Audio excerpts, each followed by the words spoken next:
Okay, this is an interesting topic, I think. So, as clinicians, we are often faced with a scenario like that. We have a 63-year-old man with hormone refractory prostate cancer, started on the therapy.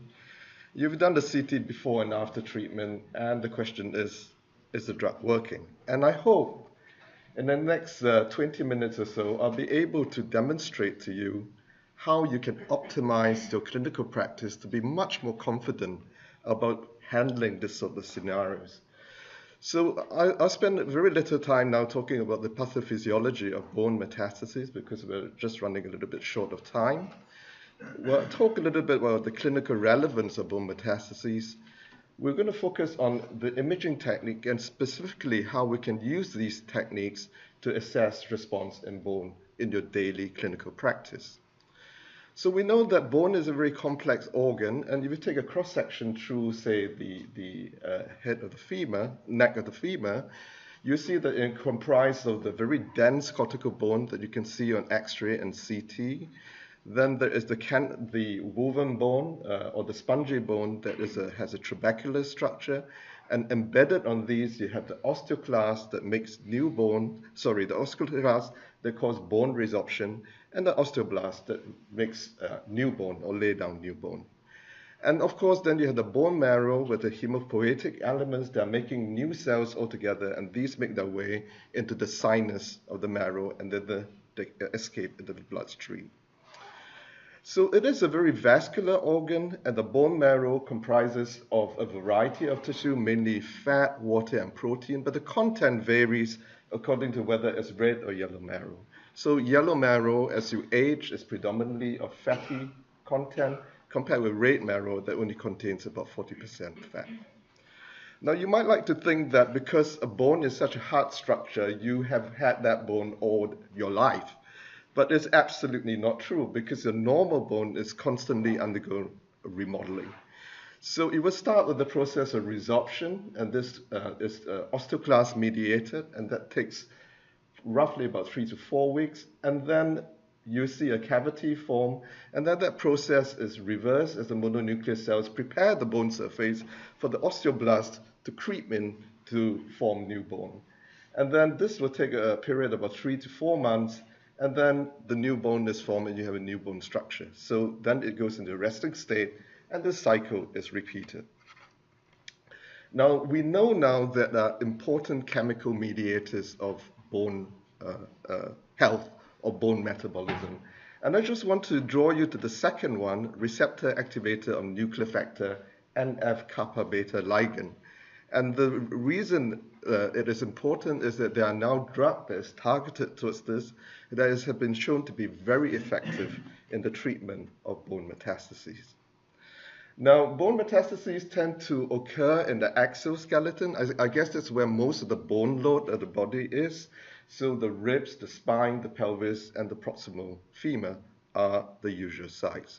The reason why it gets there, we're not going to go through that, but basically the bone will escape, the metastases arises from the primary cancer, invades the blood vessels, lymphatics, and the reason bone is such a common site is that it's such a good soil for the metastatic seeds of the tumor to implant and grow.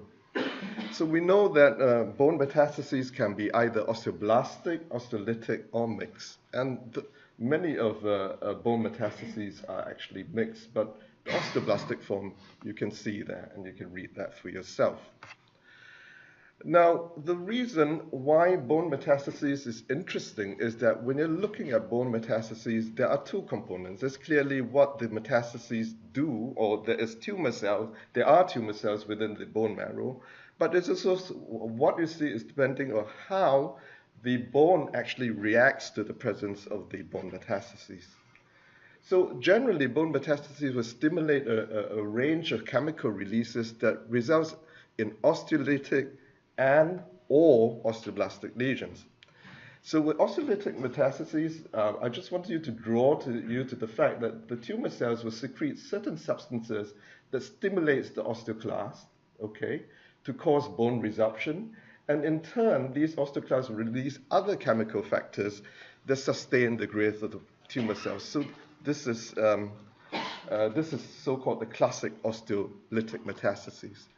Now, in the situation of the osteoblastic metastasis, you would think that, well, it's going to only lay down new bones, but that is not correct. In the case of the osteoblastic metastases, the tumor cells actually releases substances that stimulate both the osteoclast and osteoblastic activity. And in return, both these cells also secrete chemical substances that sustain the proliferation and growth of the tumor within the bone marrow. So what is clear in osteoblastic metastases is, although they look to be dense bones, they are actually not really strong bones because there is a continuous bone turnover within the bone marrow cavity. Okay, so bone turnover is significantly increased even in osteoblastic metastasis. That's a point you should remember. Now, the relevance of this is that it causes bone pain, it causes bone marrow suppression, it can be patients can be hypercalcemic because of the bone turnover, and importantly, they contribute to what are called skeletal-related events, and these are called SRE for short. What are these? They can be pathological fracture, they can be spinal cord compression, it can be just intense pain that you need to give some sort of radiation or local treatment to, or even surgery to the bone. So any of these would constitute a skeletal-related event. And we know that effective treatment will improve the quality of life, it will prevent skeletal event, and the patient hopefully will live longer. So what sort of treatment are available for bone metastases? So because, remember, the bone metastases, there is the tumor itself and its effect on the bone. So it can be in two classes. The bone-targeted treatment, that means for some, the bone-targeted treatment actually reduce osteoclastic activity, so there is less lysis of the bone and thereby strengthening the bone. So bisphosphonate is a large class of drugs. And remember I said that RANKO inhibitor, so denosumab is now a drug that is widely used in prostate cancer. And also internal radiotherapy not only kills bone, but also helps to remodel the bone. And then there's, of course, disease-targeted therapy. So in prostate cancer now, you can see that there's a range of drugs available to target the tumors themselves, and also you can give external beam radiotherapy. So bone-related treatment, bone-targeted treatment, and disease-targeted treatment. These are different. And we know that treatment is constantly evolving. I just took this clip out of a newspaper article that was published in the Observer newspaper, and it's dated 3rd of June. And this is reporting the amazing outcome of a trial that showed that if you combine abiraterone therapy with androgen deprivation treatment, you can both extend life and also prevent bone complications. So this is a very much evolving field. So what it is to us that is the challenge as radiologists, that with so many new drugs coming on the market that are effective against bone disease, that can palliate symptoms and can make patients live longer, we should be able to be confident about telling our clinicians whether the drug or the combination of drug is working or not. So if we look at how bone metastases can be diagnosed, there are on imaging indirect as well as direct methods. Just look at the indirect methods. These are indirect because we do not visualize the tumor themselves, but we look at the effect of the metastases upon the underlying bone. So for example, radiographs has been used for many, many years, but we know this is relatively insensitive because you need 35 to 70% change in the bone mineralization to be able to visualize any abnormality. Of course, we can use CT to look at sclerotic or lytic lesions, but again, because you don't directly visualize the disease itself, the disease may not actually be visible on CT. And then if you look at radionuclide bone scan or even fluoride, sodium fluoride PET scan, what you're looking at is not again at the bone disease itself, but the bone reaction to the presence of metastasis. You're looking at bone turnover. So are there techniques that will allow us to look at the bone metastases themselves? And these are the direct methods. We can look at MRI, and typically we can look at marrow lesions that are low signal on T1, high or intermediate signal on T2, and show impeded diffusion. And also we can use disease-specific molecular traces. We know that tumors generally have increased expression or increased glucose metabolic rate. Or we can also look at, for example, 68 gallium PSMA for prostate cancer metastases. And the direct method necessarily are more sensitive and specific compared with the indirect methods. So what are the role of imaging in the treatment of bone metastases? We can use it to evaluate treatment response and also to identify skeletal-related events. And so we ask ourselves, what are the imaging features on these different techniques that allow us to be much more confident in our daily radiological assessment? So I'm going to skip this because really, plain films, we hardly use this now to assess response. So I will dive straight into CT. Okay. So when it comes to assessing CT response, we can be confident often if there is a change to lytic lesions that we see. So the key word here is that lytic lesions. So if you see a lytic lesion that becomes sclerosis, you have some measure of confidence that this is responding to treatment. Also, if you see the disappearance of a lytic lesion, you can be confident. So these are not CT images, the people who are clever, because I couldn't find a good example of a CT image. Here is the MRI image showing a metastasis in the anterior acetabulum that disappears after treatment. You can imagine the analogous on CT. So if a lytic lesion disappears, you become quite confident it is responding to treatment.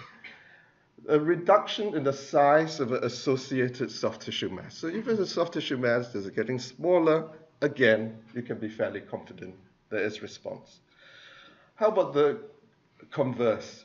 Again, lytic lesions. If you see a new lytic lesion occurring, sometimes in the background of sclerotic bone disease, you know that the disease is getting worse. Okay, so if you see new lytic changes, or if you see new or increase in the size of associated soft tissue, you know again that it is getting worse.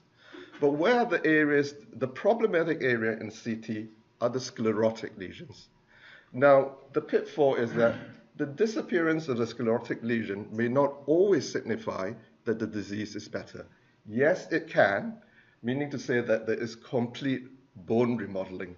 But I really struggled to find an example of this. I searched through my archive. I could not find one where the sclerotic bone mats actually disappeared. Now, one of the problems of the disappearance of the sclerotic lesion that sometimes, because the tumor is growing into the region of the sclerotic bone metastases, the disappearance of the sclerosis is actually due to disease activity. So if you see disappearance of the sclerotic disease, always think, I want to look clearly again to make sure that I'm not dealing with the second scenario. Now, what about the appearance of a new sclerotic lesion? That is also a problem. I will show you a pair of images here, one showing true sclerotic response, yeah? But the problem is, before treatment, the bone looks absolutely normal. You have no clue that the disease was there. So you can't be confident that that's a response. And in the second scenario, again, you see new sclerosis occurring within the right ileum. So if you see new sclerotic lesions in our clinical practice, we often say we do not know. And we want to be able to corroborate with clinical, laboratory, and other imaging findings where possible. Clearly, if you see that there is sclerosis and, for example, serum PSA is falling, then you have some measure of confidence that you're dealing with response. Otherwise, sclerotic lesions in CT are a problem. Now, radionuclide bone scan, as I said, this is something that you look at to look at the change in the bone scan uptake. And conventional criteria suggest that this technique is good at looking at disease progression versus disease non-progression, but it's less useful, at least in the clinic or in the clinical setting, to look at disease response.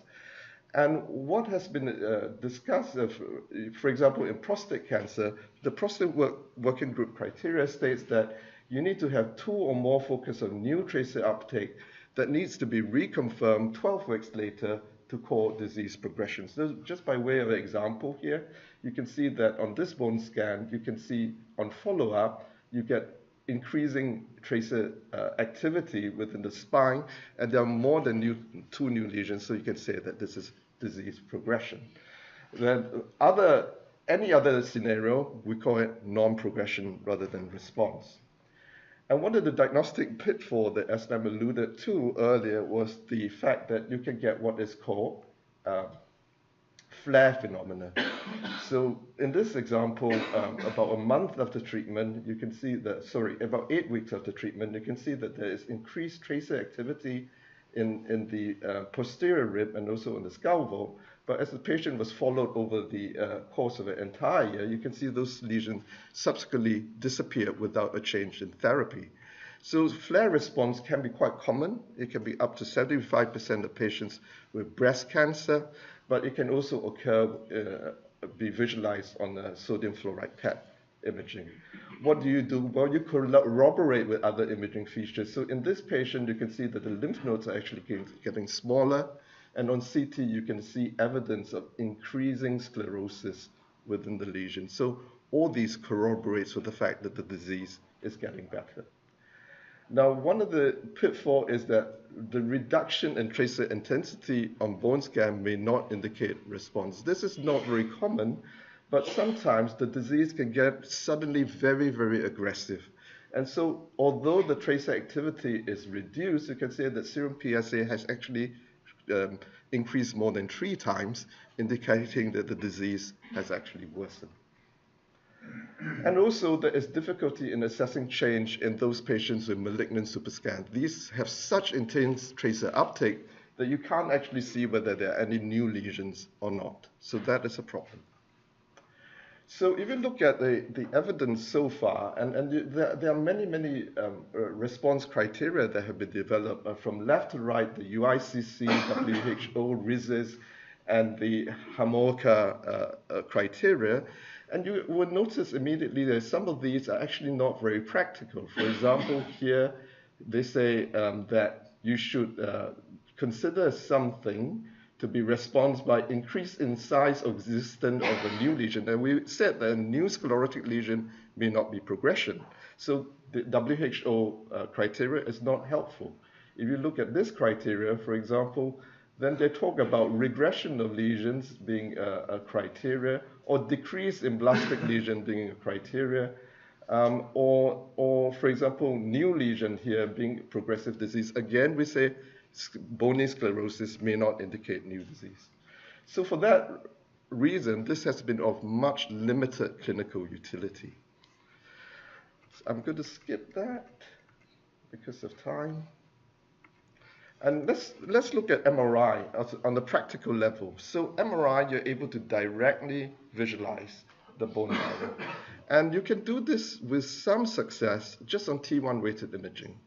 But what you're looking at is fairly gross, clearly. So if you see T1 marrow, dark marrow infiltration that disappears after treatment completely, then you know that you're dealing with complete response. If you are having lesions that are actually decreasing in size or number, you're also looking at what is termed partial response. And there may be ancillary signs to help you. So you can see sometimes the return of fat around a tumor with the lesion getting smaller.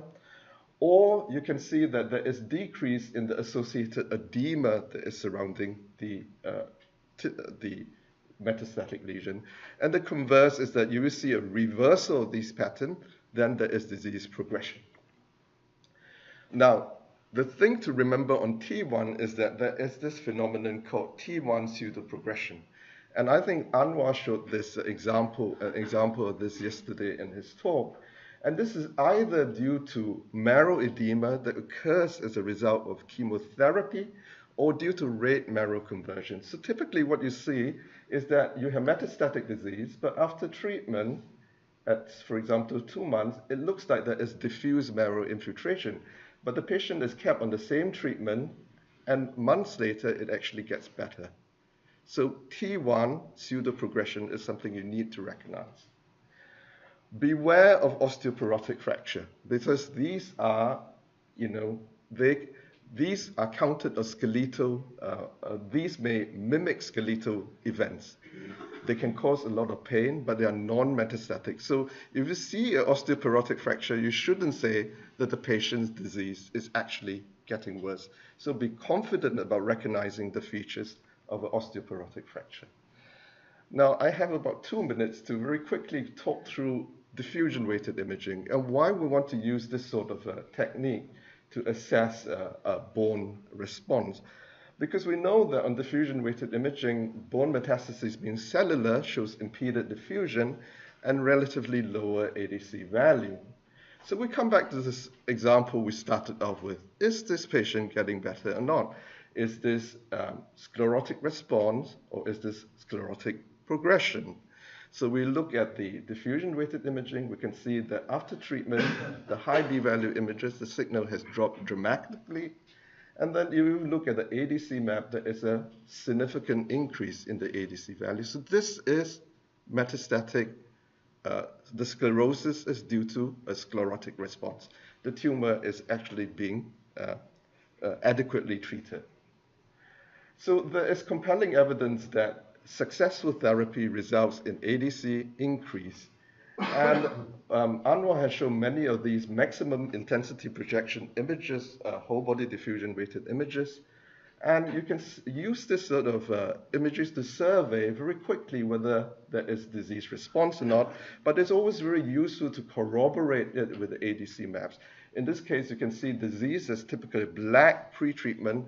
After a successful therapy, the bone marrow looks almost white on the ADC map, and you have a clear measure of confidence that you are dealing with the treatment response. Now, as you heard from Anwar, what a lot of companies are trying to do, and including Siemens, for example, is that they are beginning to look at how we can provide better ways of quantifying disease response. And this is the work of a group, and Matthew Blackledge is one of our postdoctorate fellow in our group. And he was first to report using this technique, segmentation technique, to acquire the disease volume and the associated ADC value. And what we're able to show was that if you use this sort of segmentation technique, you can then derive the volume of disease that is associated with that segmentation. So in this case, you can see that after treatment, the volume has decreased.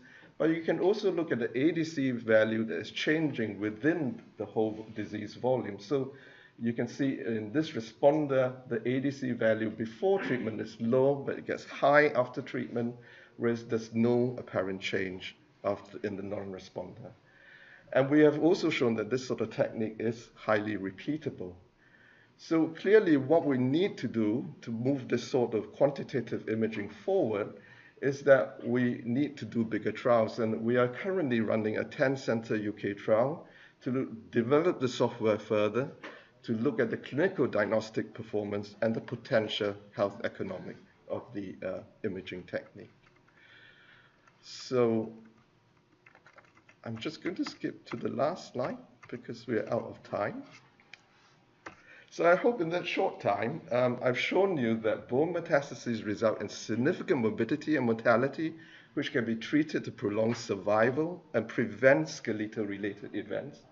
I hope I've shown you conventional indirect imaging technique and radionuclide bone scan are limited, but you still can use them provided you know what the caveats are, and that increasingly we're going to use MRI and targeted molecular imaging to better visualize and assess bone response.